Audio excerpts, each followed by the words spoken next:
최근 미국 조지아주에서 한국 기업이 추진 중인 대형 건설 현장에서 충격적인 사건이 벌어졌다. 현장에 투입된 한국인 근로자 수백 명이 불법 고용 혐의로 단속되어 구금된 것이다. 공사 규모가 크고 국가 간 협력 프로젝트로도 주목받던 사업장에서 발생한 일이라 업계 안팎에 큰 파장을 불러일으켰다.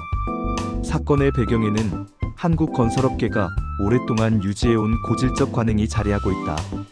공기를 단축하고 원가를 절감하기 위해 인력 동원을 무리하게 추진하다 보니 미국의 법과 제도에 맞는 절차를 소홀히 한 것이다. 특히 문제로 지적된 부분은 관광 비자로 인력을 미국에 불러와 현장에 투입한 점이다. 미국은 취업 비자와 워킹 퍼밋 워크 퍼밋이 없이는 현장에서 일할 수 없다. 그러나 현실적으로 비자 발급 절차가 까다롭고 시간이 오래 걸리자 일부 업체가 예전 한국식 방식을 답습해 단기 체류 자격으로 인력을 동원한 것이다. 결국 대규모 단속으로 이어졌고 현장의 작업 차질과 기업 이미지 훼손은 물론 법적 책임까지 떠안게 됐다. 이 사건은 단순히 한 번의 불운한 사고로 치부하기 어렵다. 해외 건설 시장에서 한국 기업이 맞닥뜨리고 있는 구조적 한계를 드러낸 사례이기 때문이다.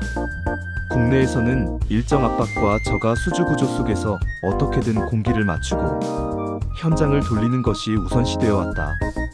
그러나 미국을 비롯한 선진국 시장은 안전노동이민 관련 제도가 엄격히 적용된다. 과거의 방식으로는 더 이상 버틸 수 없는 환경이라는 점을 이번 사건이 여실히 보여준다. 근본적인 문제는 제도와 현실 간의 괴리다. 본사 차원에서는 원가와 일정만 관리하고 현장은 그 압박을 감당하기 위해 편법적 수단을 동원하는 구조가 고착화되어 있다. 정식 비자, 절차와 합법적 인력 관리 방식을 도입하려면 시간과 비용이 추가로 필요하다. 하지만 그 비용을 제대로 반영하지 못한 채 사업을 따내니 결국 현장에서는 위험을 떠안는 방식으로 운영될 수밖에 없는 것이다. 따라서 이번 사건은 단순히 조지아 현장의 문제로 끝날 사안이 아니다. 해외 건설 사업을 수행하는 모든 기업이 제도와 현실을 다시 점검해야 한다는 신호탄이다. 특히 현실에 맞는 예산 및 공기 계획 수립, 합법적 인력 동원 체계 구축, 본사 차원의 책임 있는 관리가 절실하다. 워킹 퍼밋 발급과 같은 제도적 절차를 부담이 아닌 필수 조건으로 인식해야 하며 그에 따른 비용과 기간을 계약 단계에서부터 반영해야 한다. 결국 한국식 꼼수는 더 이상 통하지 않는다. 이번 사건을 계기로 제도와 관행 사이의 간극을 줄이지 못한다면 향후 해외 시장에서 한국 건설기업의 신뢰는 더욱 흔들릴 수 있다.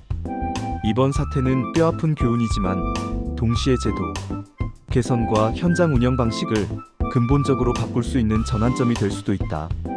이제는 불가피한 현실을 인정하고 국제 기준에 맞는 건설 문화와 시스템을 구축해야 할 때다.